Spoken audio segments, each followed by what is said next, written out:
Então, assim, esse último tópico, né, esse último assunto, está disponível esse texto ali no Moodle, né? Eu atualizei nos últimos dias, a semana passada. Então, é um tópico sobre equações diferenciais parciais, né? E, então, aqui nesse texto, eu coloquei em ordem, assim, né, alguns conceitos relacionados a equações diferenciais parciais, equações lineares, princípio da superposição, algumas equações que são bastante conhecidas, né, equações clássicas, assim, a equação do calor, a equação da onda, e falando um pouco sobre condições iniciais e condições de contorno, problema de valor de contorno e resultados preliminares e a solução por separação de variáveis, né?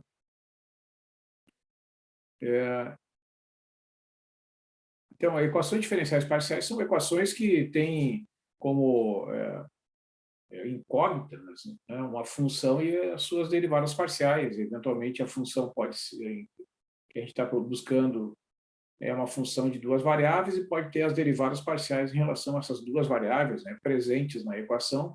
Esta equação aqui que a gente está vendo na tela é chamada de equação diferencial parcial de segunda ordem linear. Então, aqui tem derivadas. Ó. Aqui é a notação de derivada parcial. Tá? Então, vamos imaginar que U seja uma função que dependa de duas variáveis, x e y. Tá? Então, aqui aparece a derivada segunda de U em relação a x duas vezes, né? vezes um coeficiente A. Derivada mista aqui de segunda ordem, né? de U em relação a x e a y, multiplicado pelo coeficiente B. Uma derivada de segunda ordem de U em relação a y duas vezes um coeficiente C. Aqui as derivadas de primeira ordem da função U, a própria função U multiplicada por um certo coeficiente, e o lado direito igual a G. Então, quando a gente tem uma equação desse tipo, chama uma equação diferencial parcial, né, de segunda ordem, né, linear em duas variáveis independentes. E todo tipo de equação que se assemelha, né, a esta equação aqui é uma equação diferencial parcial de segunda ordem linear. E, então, nesta equação, né, a incógnita é a função U, que depende de duas variáveis, e as suas derivadas parciais, evidentemente, são desconhecidas. Né? E, bom, diferentemente das equações diferenciais ordinárias que a gente estudou ali no início do semestre, tá? Para as equações diferenciais parciais, não existe uma técnica geral assim que se aplica a todas as equações diferenciais. Então, é muito específico e então existem, né, às vezes livros inteiros dedicados à equação do calor, outros textos estudam a equação da onda e as suas diversas aplicações, tá? E essas equações diferenciais parciais elas foram surgindo ao longo do tempo a partir ali do século XVII, principalmente, né, a partir do desenvolvimento do cálculo diferencial pelo Newton, porque foram sendo descobertas, né, diversas equações que estão associadas, estão relacionadas com problemas, digamos, teóricos e problemas que modelam, né, o funcionamento do mundo, digamos assim. Né? Então, problemas gravitacionais, o problema de condução do calor, o problema do movimento de uma onda.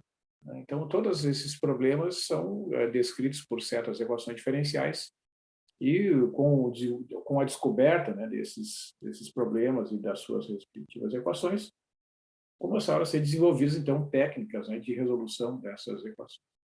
Então, aqui a gente tem uma equação, nesse primeiro exemplo, uma equação homogênea, derivada de segunda ordem em relação a x, né, da função u, mais a derivada de segunda ordem de u em relação a y, duas vezes, igual a zero. Então, como o lado direito aqui é uma equação igual a zero, é chamada de uma equação homogênea. Né? Mas esta equação aqui, a derivada de segunda ordem de u em relação a x, duas vezes. Mais a derivada de segunda ordem de u em relação a y, duas vezes, igual a x mais 2y. Como o lado direito aqui é uma função x mais 2y, ela não é uma equação homogênea. Então, uma solução de uma equação de derivadas parciais em duas variáveis independentes x e y é uma função u de x e y que possui todas as derivadas dadas na equação e que satisfaz a equação em alguma região do plano de x e y. Né? Por exemplo, essa função que aparece aqui no exemplo 2, e na x vezes seno de y, tá? É uma solução da equação derivada de segunda ordem de u em relação a x, duas vezes, mais a derivada de segunda ordem de u em relação a y duas vezes, igual a zero. Por quê? Em todo R2, né? Por quê? Derivando a função u em relação a x. Quando a gente deriva, né, uma função como essa aqui, em relação à variável x, né, esse seno de y é considerado uma constante. Então, a derivada vai ficar e na x vezes seno de y. Derivando novamente em relação a x, vai dar, novamente, e na x vezes seno de y. Então, essa é a derivada segunda de u em relação a x duas vezes, né? Agora, derivando u em relação a y. Fica e na x vezes cosseno de y, deriva novamente, dá menos e na x vezes seno de y. Então, vejam que se eu somar, né, a derivada de segunda ordem de u em relação a x duas vezes, que é e na x seno de y, com a derivada de segunda ordem de u em relação a y duas vezes, que é menos e na x seno de y, somando essas duas quantidades aqui vai dar zero em todos os pontos do R2, porque isso aqui vai dar zero para qualquer x e para qualquer y, porque um termo é o simétrico do outro, né? Então, seja qual for o x, seja qual for o y, esta igualdade vai ser satisfeita em todos os pontos do R2, portanto, essa função é uma solução, né, da equação. Então, para eu verificar, né, que uma determinada função de duas variáveis é uma solução de uma determinada equação diferencial parcial, eu tenho que calcular as derivadas parciais que aparecem na equação, né, e substituir. Se houver a igualdade, é porque é uma solução, né? E aí, se aquela igualdade for satisfeita em todos os pontos do R2, a mesma coisa vai ser com a solução. Aqui o princípio da superposição é um princípio que diz que se eu tenho várias soluções, né, de uma equação diferencial parcial linear homogênea, né, do lado direito é igual a zero, então a combinação linear dessas soluções também vai ser uma solução da equação, desde que esses coeficientes CI aqui sejam constantes, né? E se eu tiver até mesmo um conjunto infinito de funções, cada uma delas uma solução de uma equação linear homogênea, então a série infinita, somatório de CI e UI, onde o I varia de 1 a mais infinito, onde esses coeficientes CI são constantes, é também uma solução da equação. Por exemplo, se eu pegar essas duas funções aí, e na x seno de y, essa aí eu chamei de U1, né? E a função U2, que é e na x cosseno de y, tá? Esta aqui eu já verifiquei, a função U1, eu já fiz a verificação ali de que é uma solução desta equação diferencial parcial aqui. Esta função U2, se vocês calcularem as derivadas de primeira e segunda ordem em relação a x e a y, e somar, vocês vão ver que vai dar zero, então esta aqui também é uma solução desta equação diferencial aqui. Portanto, como é uma equação homogênea, a soma, que é e na x seno de y mais e na x cosseno de y, também é uma solução da equação derivada segunda de u em relação a x duas vezes, mais a derivada segunda de u em relação a y duas vezes, igual a zero em todo o R2. Tá? Então, isso vale, né, se eu tenho uma, duas, três, enfim, até mesmo uma quantidade infinita, né, de soluções, se eu fizer uma combinação linear, resulta numa solução desde que a equação seja uma equação homogênea. Se o lado direito aqui for diferente de zero, aí não vale o princípio da superposição. Então, algumas equações clássicas, né, que têm essa importância histórica e que tem a ver com problemas conhecidos da mecânica, da física, da própria matemática. Então, a equação unidimensional do calor, essa equação é uma constante, vezes a derivada de U em relação a X duas vezes, igual a derivada de U em relação a T, onde essa constante é positiva. Então, aqui o U é uma função de X e T, né, que representa uma temperatura na posição X e no instante T, onde X é a posição no domínio lá, imagine uma haste lá de comprimento finito, né? Então o X varia de 0 até L, digamos que é o comprimento da haste, e o T é o tempo, pode ser medido em segundos, né? E o tempo é evidentemente maior que zero ou igual a zero. Então essa equação, né, num problema de condução unidimensional de calor, a condução de calor é um processo que ocorre quando a gente tem um mesmo objeto, uma barra de ferro, uma haste de ferro, né? Se eu tiver pontos em que as temperaturas são diferentes, né, com uma temperatura suficientemente grande comparada com outra. Imagina lá, um ponto em que a temperatura é 50 graus, próximo de um ponto em que a temperatura é 0 graus. Aí vai ter um gradiente de temperatura, né, daqueles pontos de maior temperatura para os pontos de menor, vai haver uma transferência de calor, e a equação que é satisfeita é essa equação chamada de equação unidimensional do calor sob certas condições, né? A equação unidimensional da onda, a gente tem, então, um coeficiente vezes a derivada segunda de 1 em relação a x, igual a derivada segunda de 1 em relação a t, que é, então, a função u de x, t, representando o deslocamento na vertical, né, na posição x, e no instante t, em relação à posição de repouso. Vamos imaginar uma corda de violão, por exemplo, que está paradinha ali, né? Aí a pessoa vem e toca a corda. Então, a corda vai ter como as extremidades dela são fixas, ela vai ter uma certa vibração, né? E um deslocamento vertical, ora para cima, ora para baixo, né? Nas diferentes posições ali da corda, em relação à posição de equilíbrio. Então, essa função U vai medir esse deslocamento vertical. E pelo formato, né, que a corda assume nas diferentes posições, em diferentes instantes de tempo, né? É a chamada equação unidimensional da onda. A equação de Laplace em duas dimensões, que essa é a soma I igual a zero, né? A gente já viu ali soluções dessa equação, né? No caso da equação de Laplace, tem essa notação aqui, né, em que a equação de Laplace é escrita na forma, esse símbolo aqui, que é o Laplaciano, né, em duas dimensões, né? É como se fosse o delta 2U, né, igual a zero.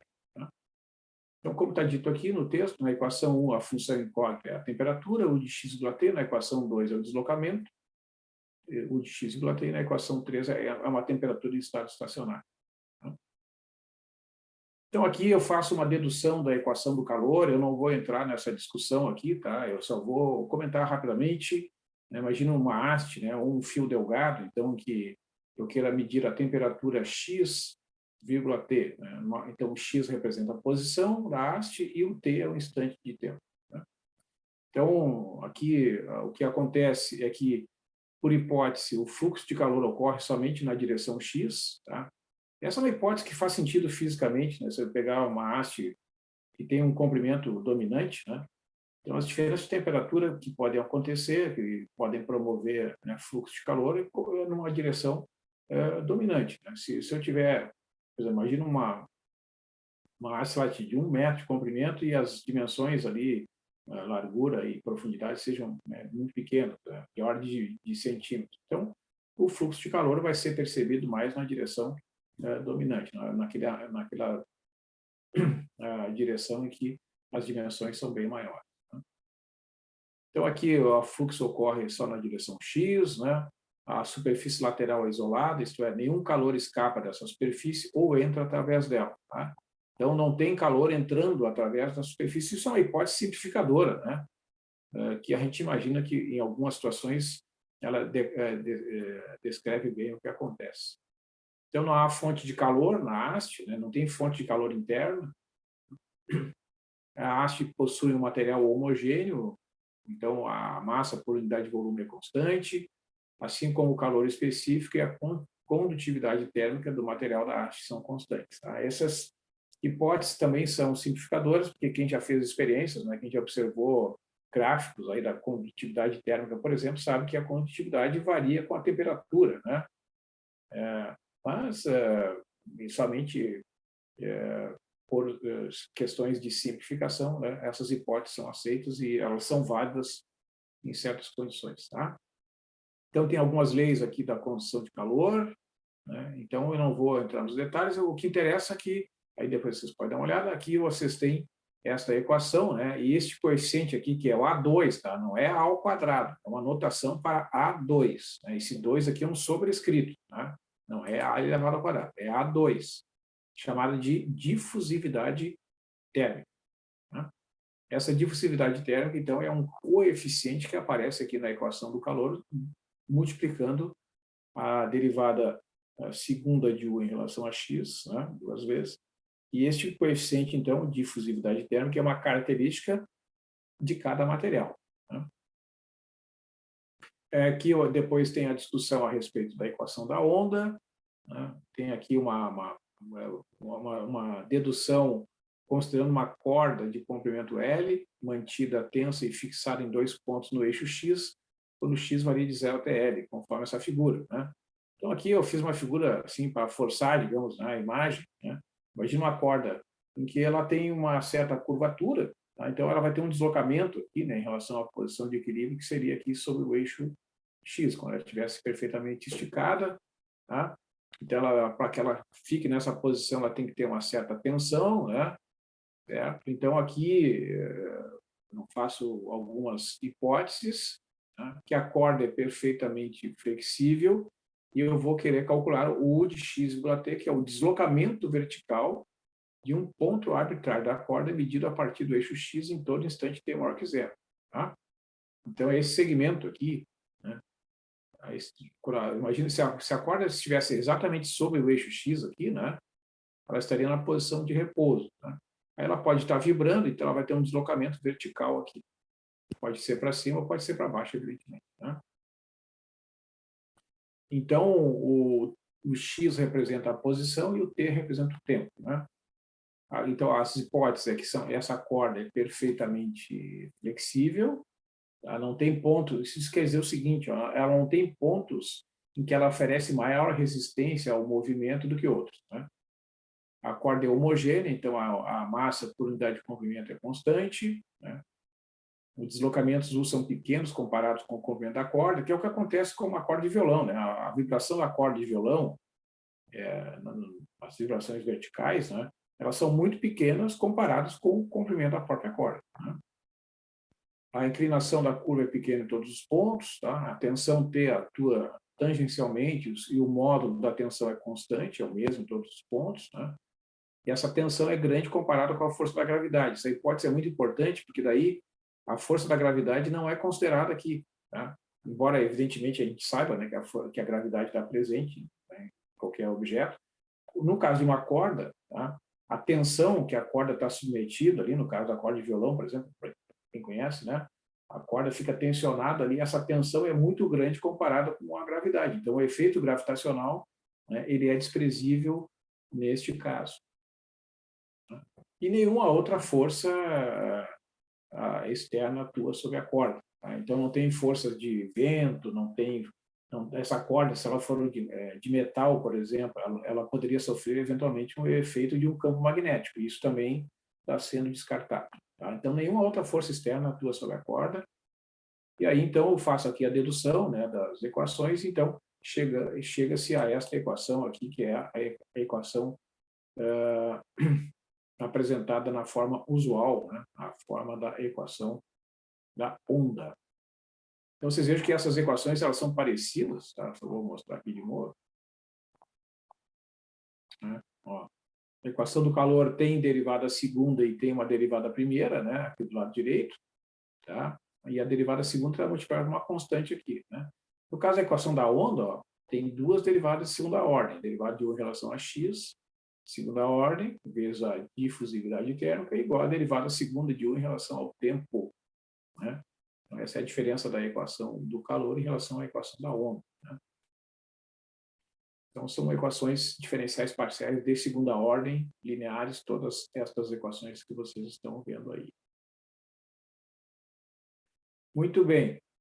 Então, para completar, né, a descrição física desses problemas envolvendo calor e envolvendo também a equação da onda, tem as condições iniciais que são as informações, né, sobre a função e ou suas derivadas parciais no instante t igual a zero. Né? Essas informações são chamadas de condições iniciais. Tá? Então, por exemplo, vamos imaginar que eu tenha a haste lá, que eu conheça, né, a distribuição de temperatura inicial dessa haste. Tá? Então, uma solução U de x,t da equação do calor deve satisfazer a condição de inicial U de x,0 igual a F de x. Ó. Então, aqui, ó, esse T significa a temperatura na posição x no instante zero. Ó. Esse T igual a zero aqui. Então, significa a temperatura inicial que depende, eventualmente, da posição x. É por isso que é chamada uma F de x. Tá? Pode ser que, né, tu faz ali um experimento, tu consegue medir, né, a temperatura inicial da haste nos seus diferentes pontos, aí tu vai ter conhecimento dessa função f de x, onde o x varia de 0 até L. Né?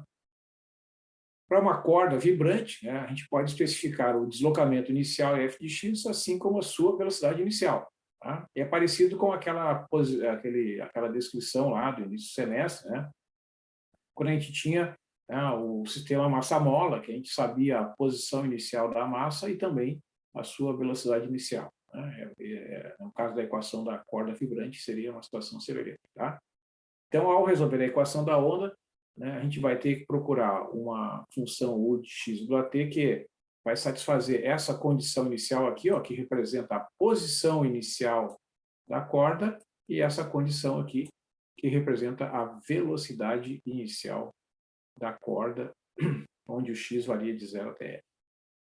Então, condições iniciais referem-se à situação inicial, né, tanto da temperatura quanto da posição da corda e da sua velocidade no instante t igual a 0.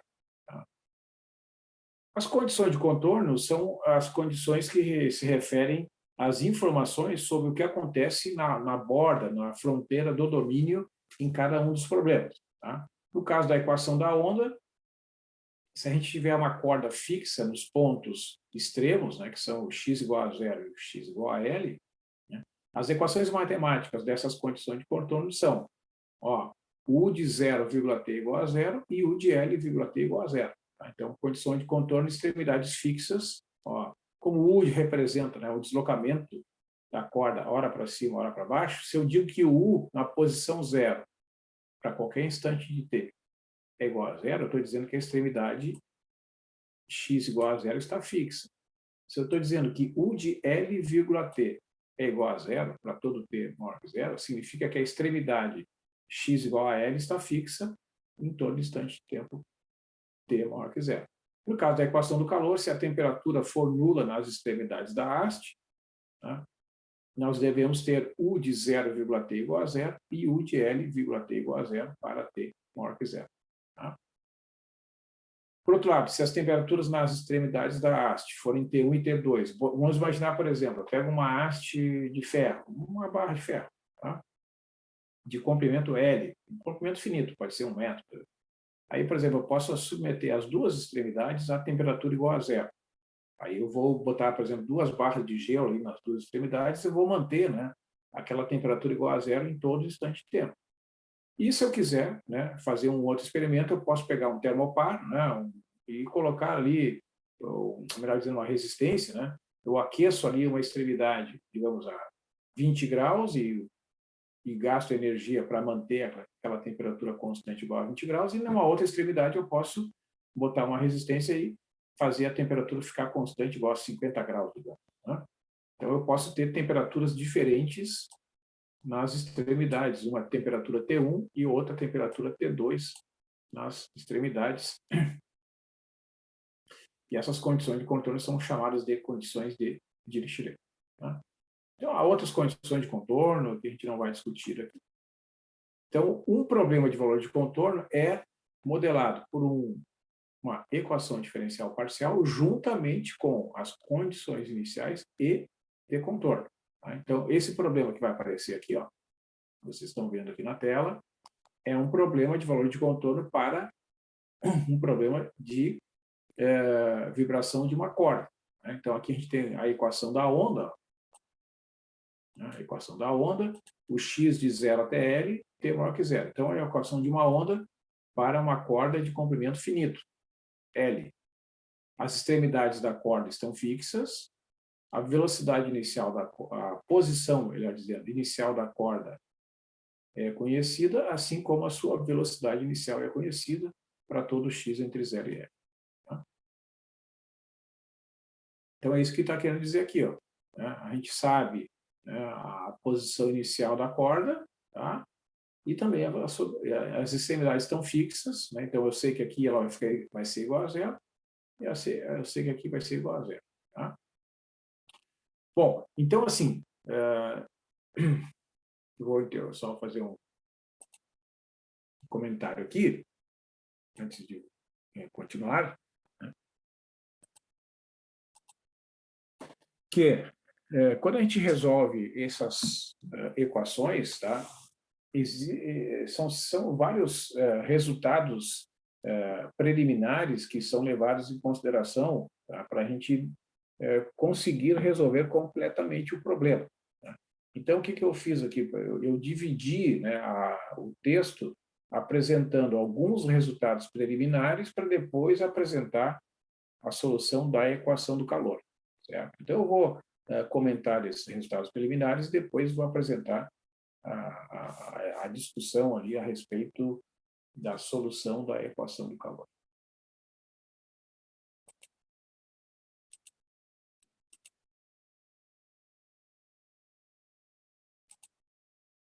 Então, aqui nesses resultados preliminares, né, fala que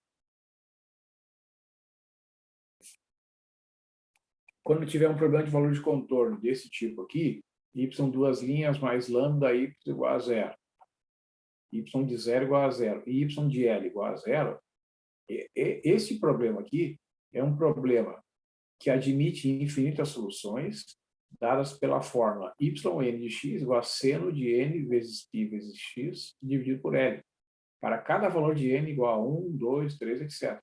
Então, eu tenho infinitas soluções aqui. Quando n for 1, eu tenho o y1, que é seno de πx sobre L. Quando n for 2, tem o y2, que é seno de 2πx sobre L, e assim por diante. Tá?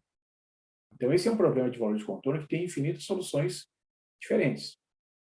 E essas infinitas soluções são chamadas de autofunções associadas a esses valores aqui, que são chamados autovalores. N ao quadrado vezes π ao quadrado dividido por L ao quadrado, onde o N varia de 1 até infinito. E para outros valores de lambda, esse problema não tem solução não trivial. Tá? Para qualquer constante A, a solução geral dessa equação de primeira ordem, que é K vezes N menos AX, onde o K é uma constante arbitrária, e refazendo aqui uma revisão, né, no item 3, se uma função f é par, né, isto é, se a f de x, menos x igual a f de x, a função tem simetria em relação ao eixo vertical, a série de Fourier dessa função é uma série de cossenos, incluindo o termo a zero. E se a função f é ímpar, isto é, se a f de menos x igual a menos f de x, então a série de Fourier dessa função é uma série de senos. Tá?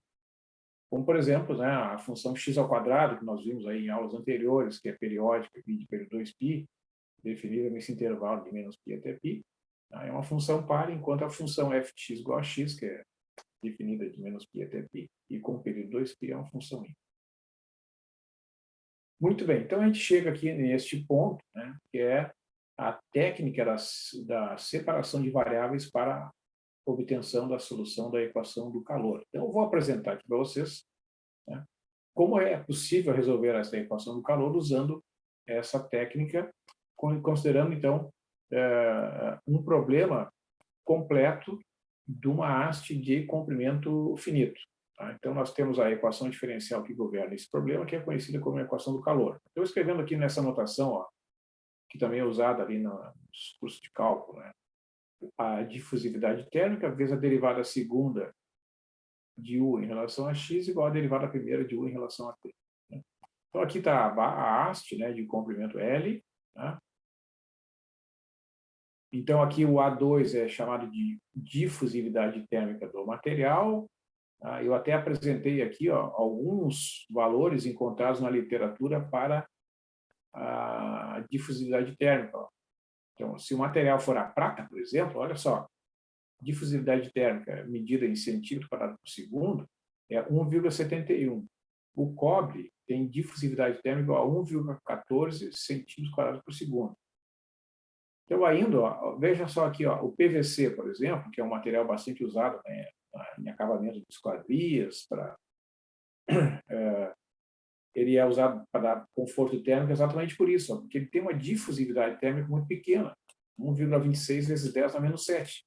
Significa que, quando a gente utiliza, né, este material em esquadrias, tá, diferenças de temperatura que ocorrem naturalmente, aqui tem dias que a amplitude térmica aqui no Rio Grande do Sul, em algumas cidades, é muito grande, né, tem essa experiência. Então, grandes variações de temperatura vão demorar a produzir um efeito, né? Porque o PVC ele tem uma baixa difusividade térmica, então ele não oscila, ele não responde rapidamente às variações de temperatura, como, por exemplo, a prata, tá? Ou o cobre, ou o ferro. Tá?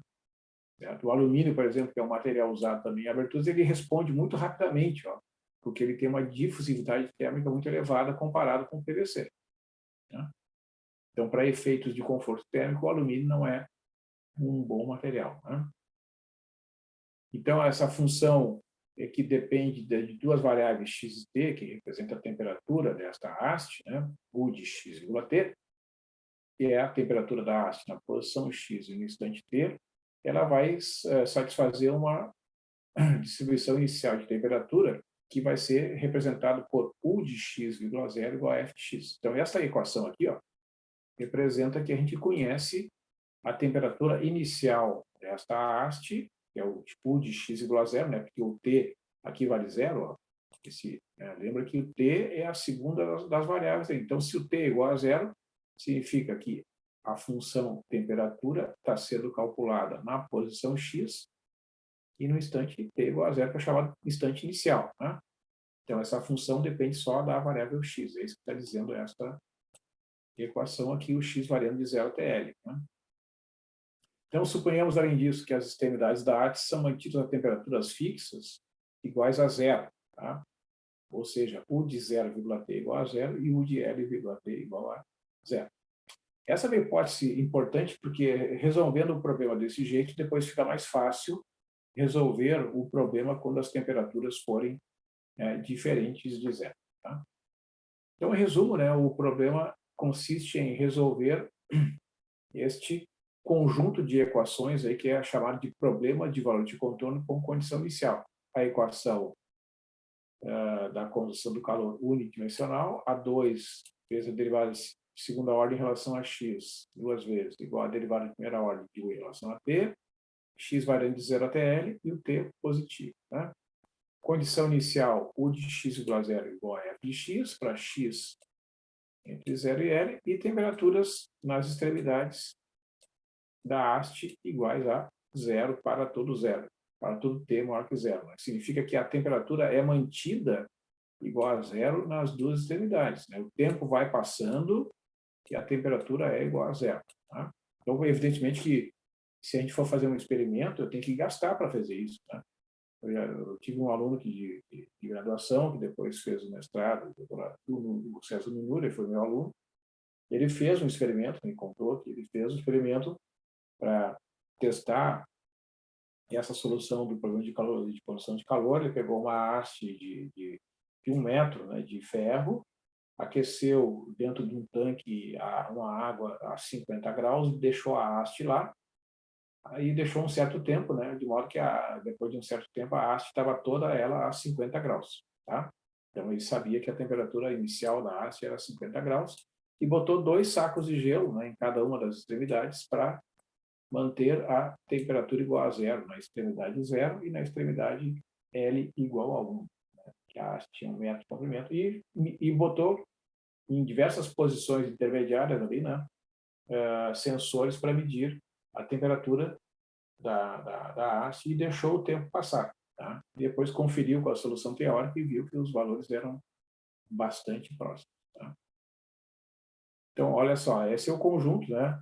Eu sei aqui, ó, eu sei um esquema de representação. Eu sei a temperatura inicial, tá? Eu sei que aqui nessa extremidade a temperatura vai ser mantida igual a 0, aqui nessa extremidade inferior a temperatura igual a 0. Né?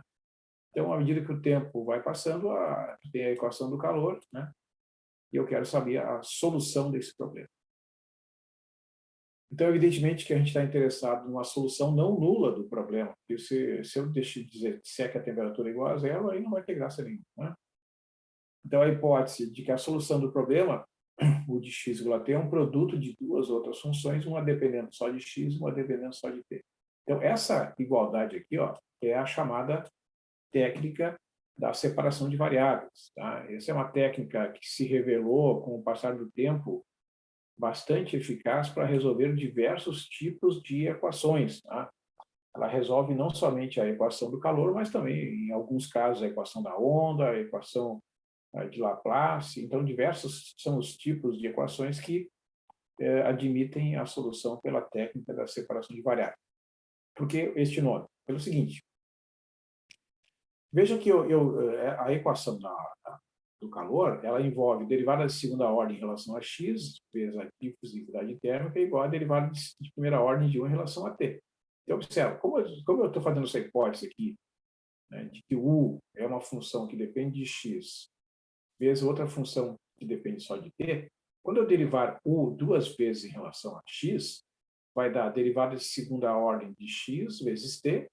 Aqui, ó, essa aqui representa a derivada de segunda ordem do u em relação a x.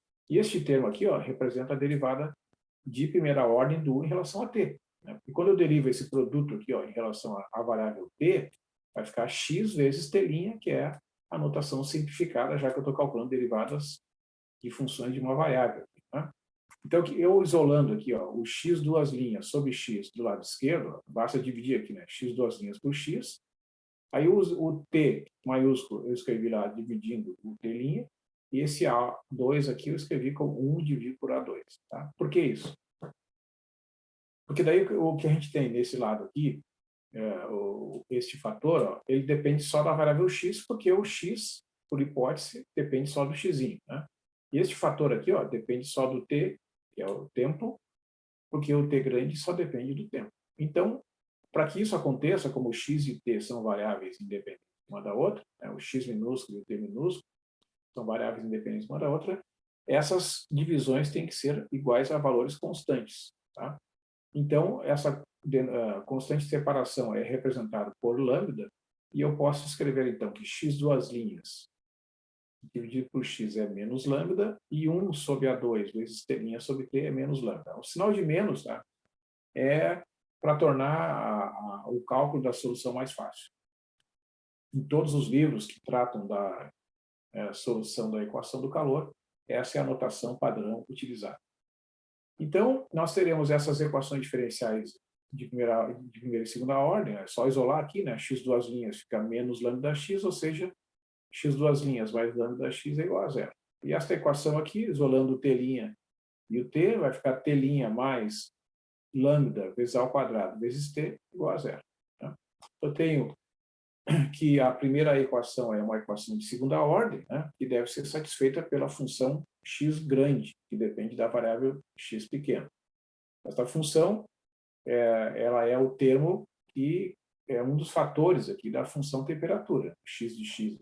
Então, se eu substituir, né, o x pequeno por zero, vai ficar x de zero vezes t de t igual a zero, que é a condição que diz que a extremidade, né, inferior da haste deve ser mantida a temperatura igual a zero.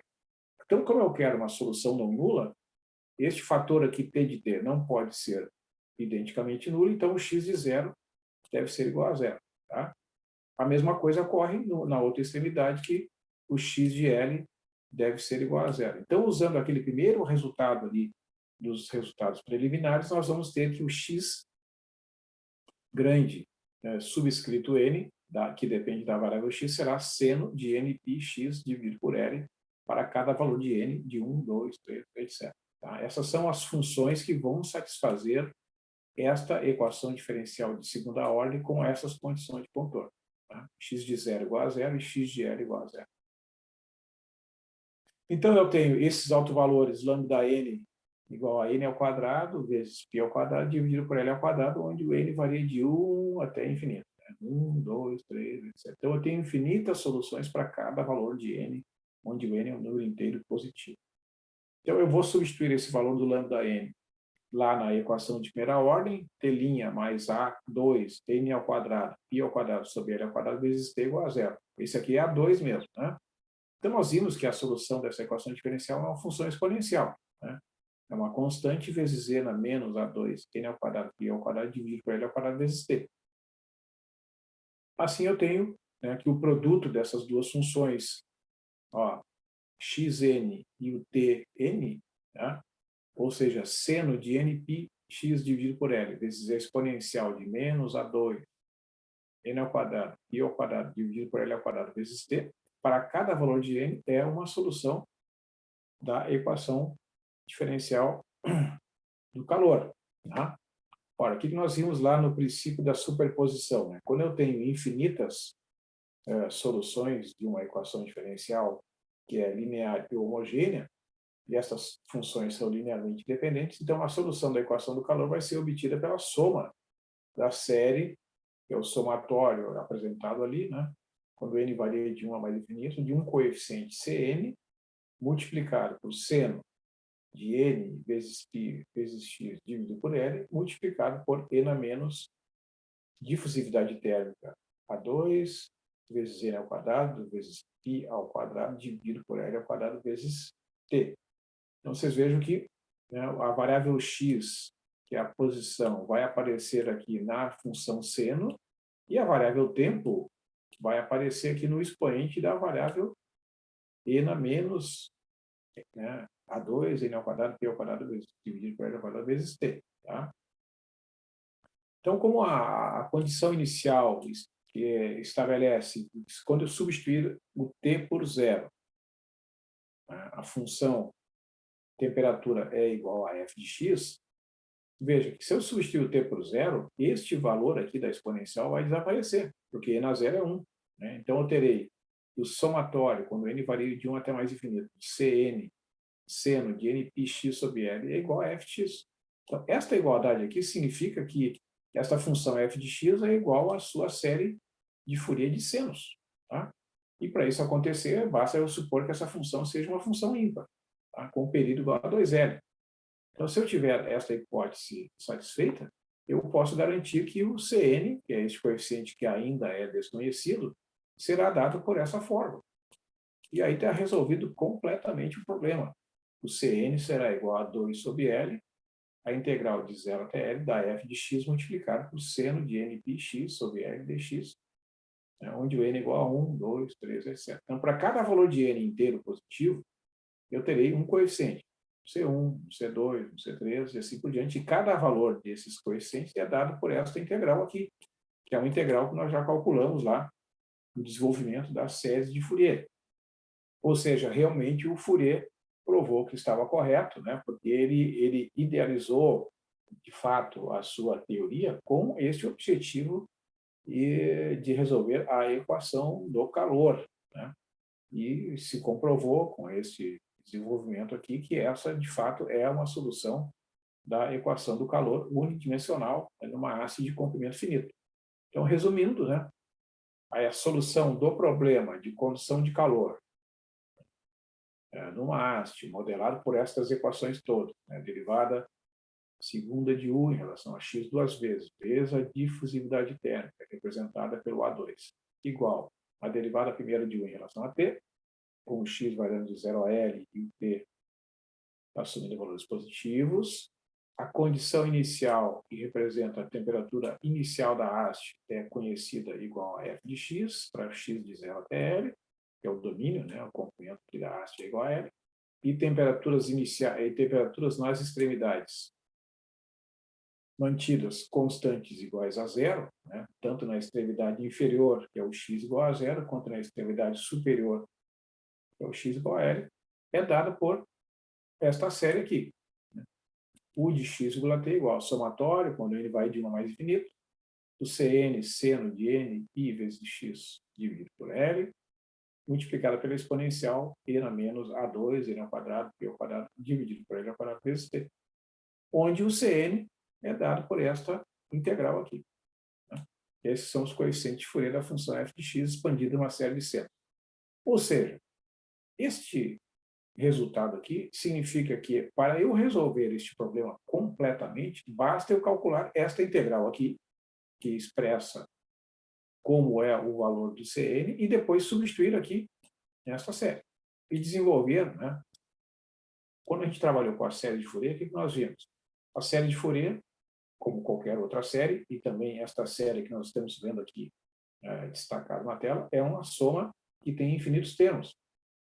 E é impossível, né, a gente trabalhar com infinitos termos. Então, a gente vai calcular os coeficientes e vai desenvolver as somas parciais da série, considerando os primeiros termos, C1, C2, C3, C4, né, e os termos seno e exponenciais correspondentes, para a gente conseguir enxergar, né, o comportamento da temperatura com os primeiros harmônicos da série de Fourier, que representa a solução da equação do calor. Tá? Então, mas o que eu estou chamando a atenção é que, essencialmente, é isso que a gente tem que fazer, né? Calcular esta integral aqui. Então, aqui eu mostrei um primeiro exemplo, tá? Que é a resolução da equação U xx igual ao t, né? O x variando de 0 até π, t maior que zero, né? U de x,0 igual a 20, com o x variando de 0 até π, e temperatura igual a zero nas extremidades da haste. Então, o que essas equações estão dizendo? A gente tem uma haste de comprimento igual a π, ó, que aqui está dizendo que o x varia de 0 até π. Né? Então, de modo geral, o x varia de 0 até L.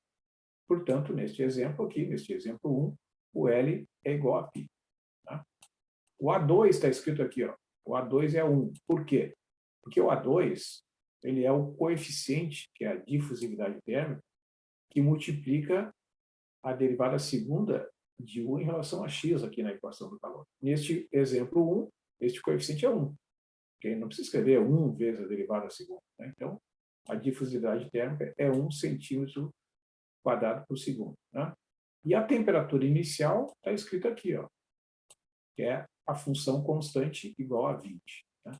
Então, aqui a gente pode imaginar o seguinte, né? Vamos imaginar que a gente tem temperaturas nas extremidades iguais a zero, ó. Temperatura na extremidade inferior, x igual a zero, é zero. Temperatura na extremidade superior é também x igual a π, né, que é também igual a zero. Então, imagina que botou 2 sacos de gelo ali nas extremidades de uma haste de comprimento igual a π, de um certo material que tem difusividade térmica 1 centímetro quadrado por segundo. Tá? E nos pontos do interior da haste, a temperatura inicial é igual a 20. Tá?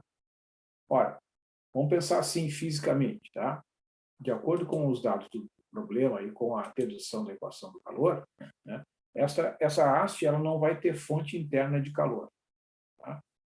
Tu vai manter as duas extremidades, x igual a zero e x igual a π, constantes iguais a zero. Ora, se ela não tem fonte de calor, se ela não troca calor com o meio exterior, como essas temperaturas são mantidas iguais a zero, com o passar do tempo, a temperatura igual a zero vai se espalhar em todos os pontos da haste. Então, lá no infinito, a haste terá temperatura igual a zero em todos os pontos. É isso que vai acontecer. Tá? Porque tu esquentou a barra, digamos, a haste a 20 graus, tá? E depois forçou, né, colocando um saco de gelo aqui e um saco de gelo aqui, forçou que essa temperatura igual a zero se espalhe, né, por condução de calor nos pontos do interior da haste. Então, a solução teórica tem que corresponder a essa interpretação física. Bom, então, os coeficientes de Fourier resultam no cálculo desta integral aqui. Ó. 2 sobre L, integral de 0 até L, de f de x, seno de n πx sobre L dx. Ó. Então, vai ficar 2 sobre π, que é o L, integral de 0 até π, da f de x, que é 20, vezes seno de n, vezes π, vezes x, dividido por π, integral em relação a x. Né? Esse 20 é uma constante, multiplica por 2 dá 40, dividido por π. Fica seno de... Veja que esse π cancela com esse, fica seno de nx, integral de 0 até π, de seno de nx dx. Tá? Aí, consultando uma tabela de integrais, a gente vê que a integral de seno de nx dx é menos o cosseno de nx dividido por n. Tá? E eu tenho que calcular, de acordo com o teorema fundamental do cálculo, eu tenho que calcular essa expressão no ponto π menos essa expressão calculada no ponto zero. Então, esse sinal de menos que multiplica aqui, eu coloquei aqui na frente, fica menos 40 dividido por π, vezes cosseno de n vezes π dividido por n, menos o cosseno de n vezes zero dividido por n. O cosseno de zero a gente sabe que é 1. Então, temos menos 40 dividido por nπ, parênteses, que multiplica cosseno de nπ menos 1. Tá? Então, esse sinal de menos eu coloquei lá para dentro, para inverter a ordem aqui, ficou 40 sobre nπ, que multiplica 1 menos o cosseno de n vezes π. Então, o que acontece? Ó, deixa eu anotar aqui, né, que o Cn que eu obtive ali é 40 sobre nπ, multiplica 1 menos o cosseno de n vezes π.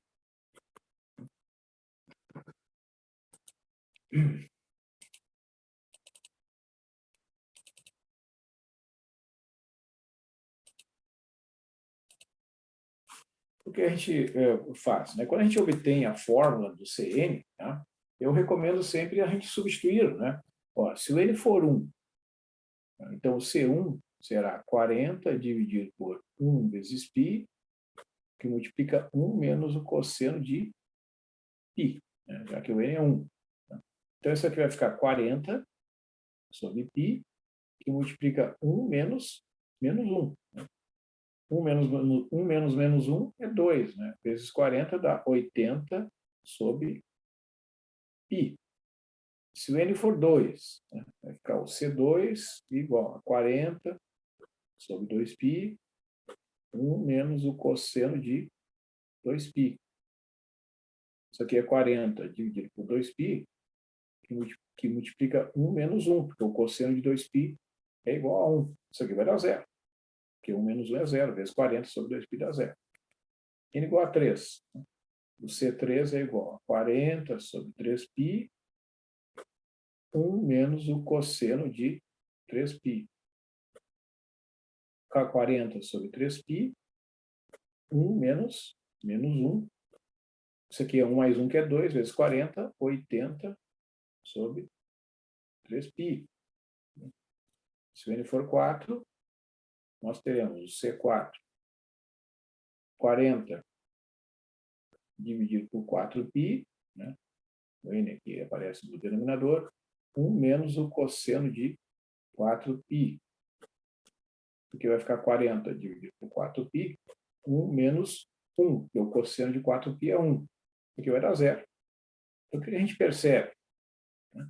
Sempre que o índice, neste caso aqui, evidentemente, sempre que o n for par, o Cn correspondente será zero.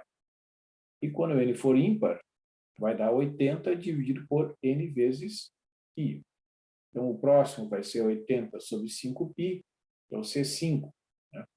O C6 vai dar zero, o C7 vai dar 80 sobre 7π e assim sucessivamente. Tá? Então, é nesse sentido, né, nós concluímos que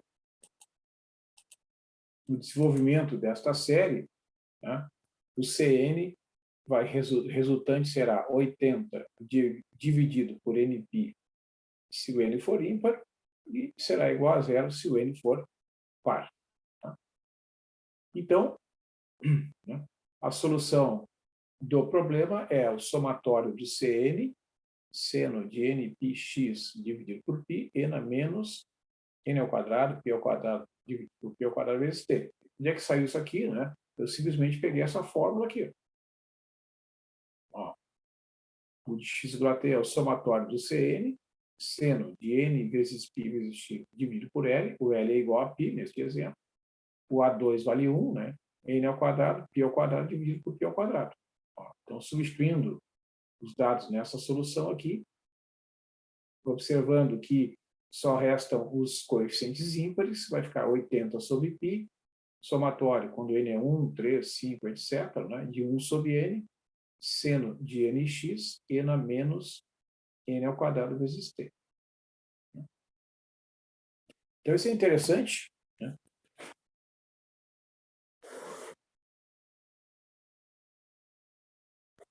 Vou escrever aqui no meu caderno.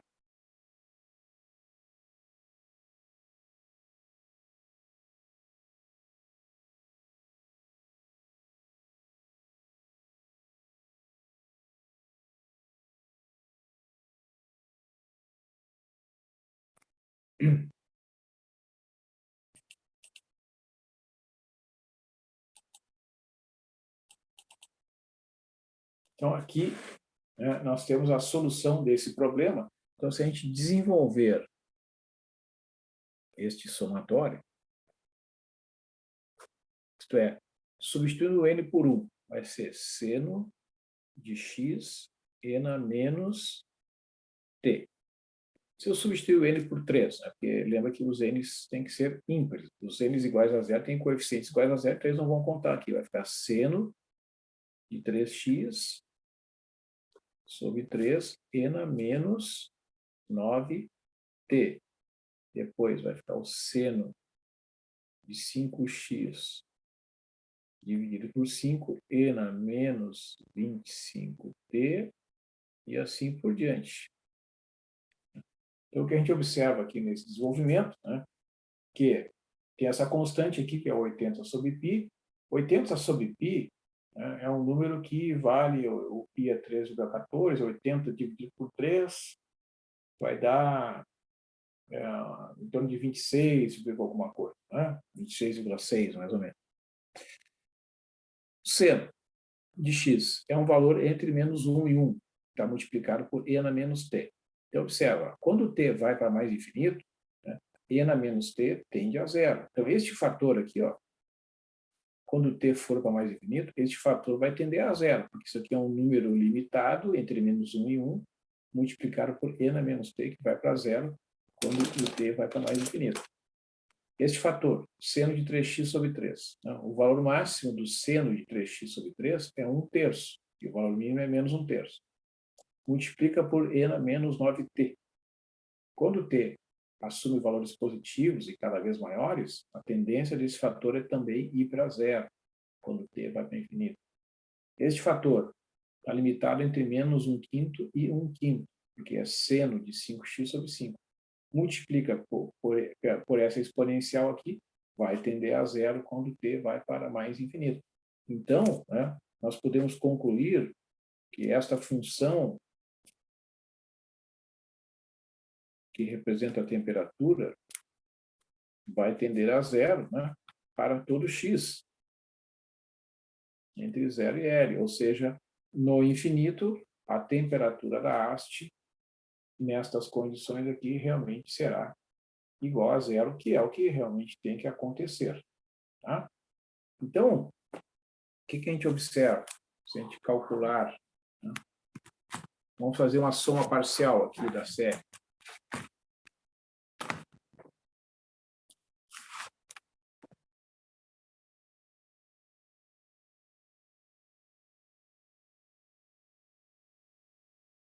Com 5 harmônicos.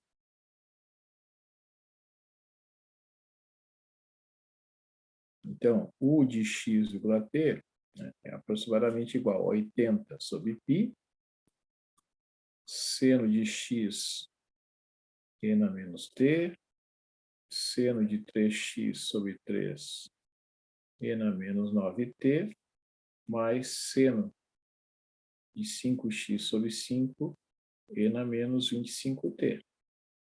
Tá? Bom, eu fiz um truncamento aqui com 5 harmônicos. Né? Então, o que eu fiz aqui no texto? Né? Eu fiz o cálculo desta função aqui para valores crescentes de t. Tá? Observa, quando a gente faz o gráfico, né, os gráficos da função temperatura, nesse caso aqui, né, eu vou considerar o seguinte. Ó.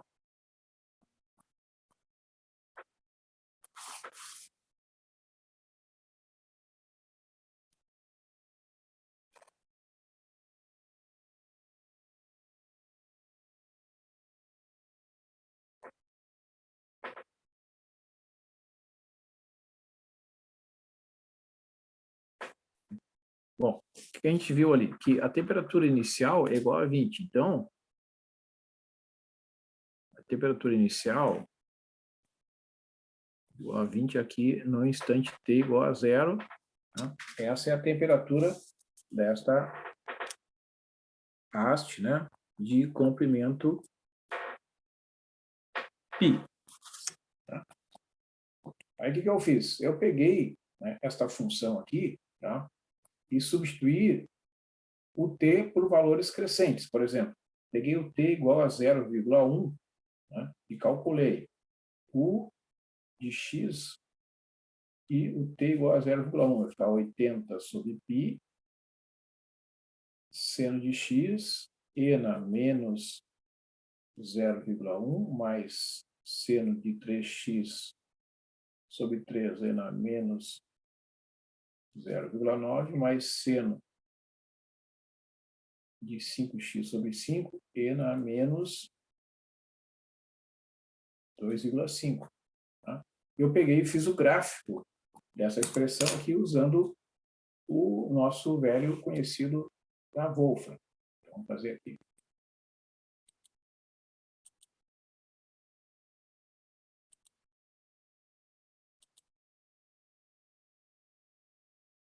Ó.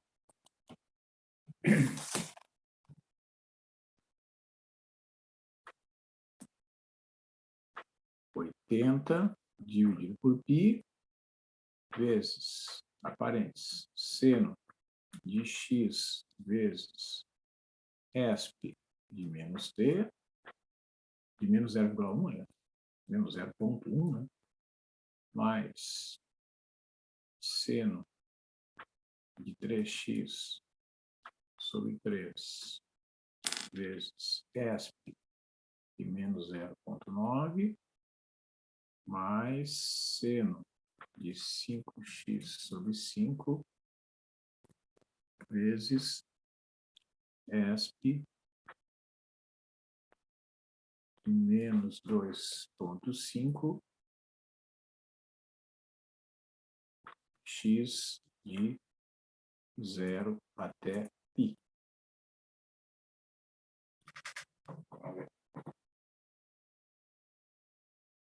Ó, tá vendo? Veja que o valor máximo aqui, ó, é praticamente igual a 20, tá vendo? Então, o que significa isso? Passando 0,1 segundos, tá? Eu vou tentar fazer aqui a mão livre, né? Então, a função temperatura, ela faz um gráfico achatado ali e depois vai, né? Como eu disse, vai estender, vai ser igual a 0 nas extremidades, né? Então, esse aqui é o tempo igual a 0,1 ou 0,1. Tá? Depois, vamos imaginar, né, um T um pouquinho maior. Então, vamos imaginar aqui.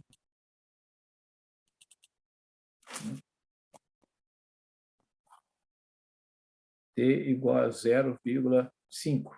Então, o U de x no 0,5, então vai ficar 80 sobre π,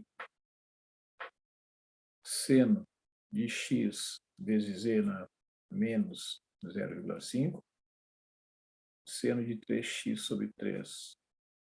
E substituir aqui 9 vezes 0,5 dá menos 4,5. E aqui seno de 5x sobre 5. E na 25 vezes t, 25 vezes 0,5 dá menos 12,5. Então, esta aqui, esta curva, né, vai representar a temperatura no instante t igual a 0,5 nos diferentes pontos da haste, né, quando x varia de 0 até π. Vamos ver o que vai acontecer ali no gráfico desta função. A gente vai pegar aqui, ó, e vai substituir, né, o 0,1 por 0,5 aqui, ó. Aqui vai ficar menos 9 vezes 0,5 é 4,5, né? Menos 4,5. E aqui menos 12,5, que é 25 vezes 0,5. Bom, então, passados 0,5 segundos, digamos, nós vamos ter essa distribuição de temperatura. Vocês observem aqui que o ponto de máximo é exatamente no ponto π sobre 2, que é o ponto médio, né, da haste. Já o valor máximo ali é um pouquinho maior que 15. Tá? Então, se eu botar aqui 15, a temperatura vai fazer o seguinte. Ó, vai atingir o máximo ali no π sobre 2, um pouquinho maior que 15, e vai começar a diminuir. Né? Esse é o gráfico T igual a 0,5. Certo? Ou seja, realmente a temperatura está diminuindo. Né? E agora, né, vamos imaginar aqui T igual a 3, só para a gente ver, né, o que vai acontecer com a temperatura quando o T for igual a 3, para a gente caminhar aqui para o encerramento. Ó. Então, se eu pegar essa função temperatura aqui,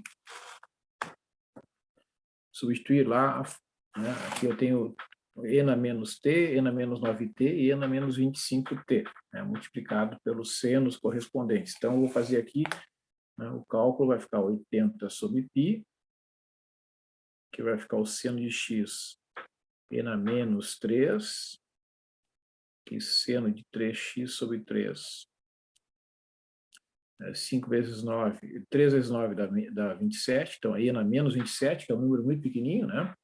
Estou substituindo T por 3. E seno de 5x sobre 5, 25 vezes 3 dá menos 75. Então, você veja que esse termo aqui vai representar muito menos ainda em relação a esse, né?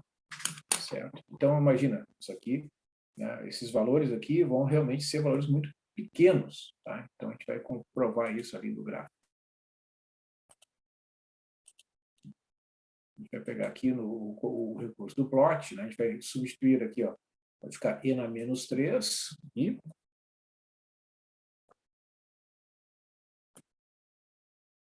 aqui vai ficar E na menos 27 e aqui E na menos 75. A gente vai ver que o ponto de máximo que vai ocorrer no ponto médio, que é o ponto que sobre vai ser bem pequenininho. Ó, veja que o valor máximo aqui já é um pouquinho maior que 1,2. Né? Então, ou seja, a função vai sair aqui do zero, né? Vai atingir um máximo ali e vai...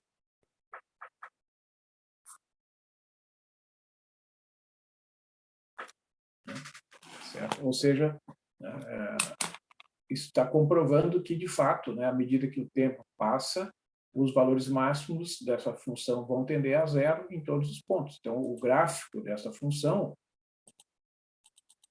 né, para instantes de tempos sucessivos e crescentes, né, a sequência dos gráficos vai representar uma função que vai tender a zero, né, em todos os pontos. Então, se eu pegar t igual a 5, 10, etc., a curva aqui vai ficar cada vez mais achatada, cada vez mais próxima de zero, e o ponto de máximo vai ocorrer exatamente aqui no ponto central, né, do domínio desta função, que varia de zero até π, porque a função inicial de temperatura, né, a condição inicial de temperatura é uma condição simétrica, portanto, essa simetria se preserva porque o material, né, da haste é homogêneo por hipótese. Então, este é um exemplo, né, bem detalhado, calculado passo a passo, da soma da equação do calor, sujeitas àquelas hipóteses iniciais. Tá? Então, aqui, nesse texto, para finalizar, estão apresentados esses gráficos. Eu apresentei, então, a condição inicial de temperatura, no T igual a 0,1, no T igual a 0,5 e no T igual a 3, que é exatamente o que nós vimos aqui. Então, tem alguns exercícios aqui, tá? Que vocês podem... Aqui tem a solução, né? Pede para calcular. Tá? Tem um outro exemplo aqui, que é um exemplo 2, né? Que eu vou, então, trabalhar aqui na sequência. Ó, observa. Deixa eu mostrar aqui. Ó. Aqui nós temos, esse exemplo ainda tem uns minutinhos. Ó, o exemplo 2, né? Nós temos esse problema, que é a equação 0,4 vezes a derivada segunda de 1 em relação a x igual a derivada primeira de 1 em relação a t, também o x variando de 0 até π, e o t um valor positivo. Aqui a condição inicial é uma função que tem duas leis, ela vale x para x entre 0 e π sobre 2, e π menos x para x entre π sobre 2 e π. Né? Condições de contorno iguais a zero nas duas extremidades. Então, a difusividade térmica desse material é 0,4. Vamos olhar lá naquela tabela. Isso é o material 0,4 de difusividade, está entre a difusividade do ferro fundido e do alumínio. Tá? Essa é a difusividade térmica deste material aqui. O L também é igual a π, neste exemplo, x varia de 0 até π, a f de x é essa função, né? Tem uma lei que é x entre 0 e π sobre 2 e π menos x entre π sobre 2 e x. Então, para eu calcular os coeficientes Fourier, eu tenho que fazer, usar essa fórmula aqui, a fórmula do CN é esta integral aqui, 2 sobre L, integral de 0 até L, da f de x seno de n de x sobre L dx. Tá? Então, L é igual a π, vai ficar 2 sobre π, integral de 0 até π, da f de x multiplicado pelo seno de n π vezes x dividido por π. Simplifica esse π aqui, fica 2 sobre π, integral de 0 até π, da f de x multiplicado pelo seno de x dx, seno de nx dx. Tá? Aí eu tenho que separar essa integral em duas, porque a função tem duas leis. Então fica 2 sobre π, integral de 0 até π sobre 2. A lei da função é x, vezes seno de nx dx.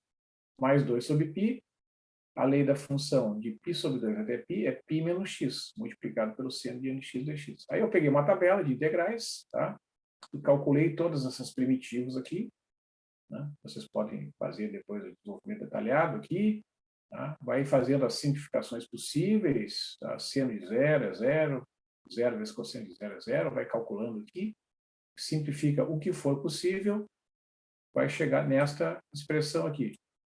4 dividido por π vezes n ao quadrado, vezes seno de nπ sobre 2. Né? Então, neste exemplo 2, é a mesma coisa. Tá? Substitui o n por 1. Vai ficar seno de π sobre 2, que é 1, dividido por 4 sobre π, que é o C1. C2, seno de 2 vezes π sobre 2, vai ficar seno de π, que é 0. Então, o C2 vale 0. Quando n for 3, vai ficar 4 sobre π vezes 3 ao quadrado, que é 4 sobre 9π, né? Vezes seno de 3π sobre 2. Tem que lembrar que esses cálculos são feitos em radianos, né? E o seno de 3π sobre 2 é menos 1. Então, vai ficar menos 4 sobre 9π. O C4 vai ser igual a 0. Tá?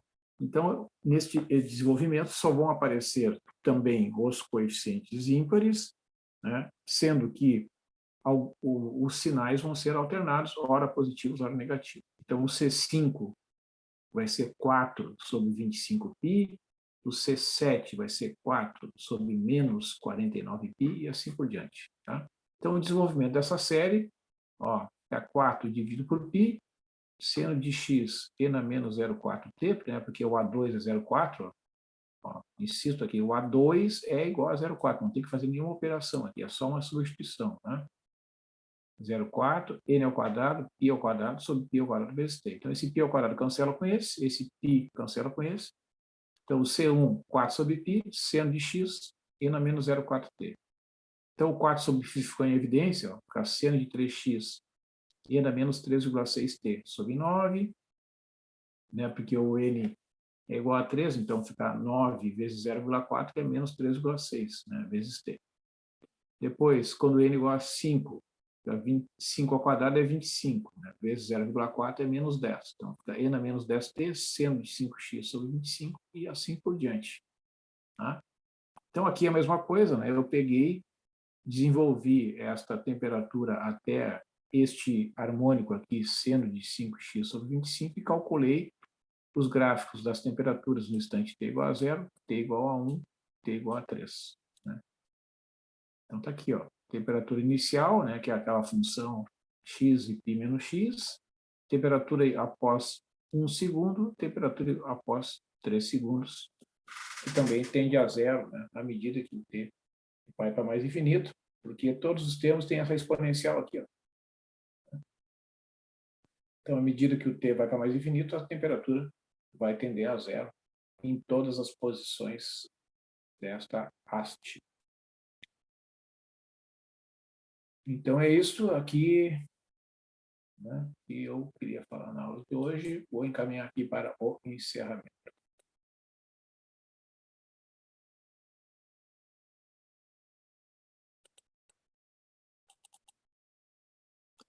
Então é isso. Uma boa noite. E Professor, até sexta-feira. até, valeu pela aula aí. Tchau, Obrigado. tchau.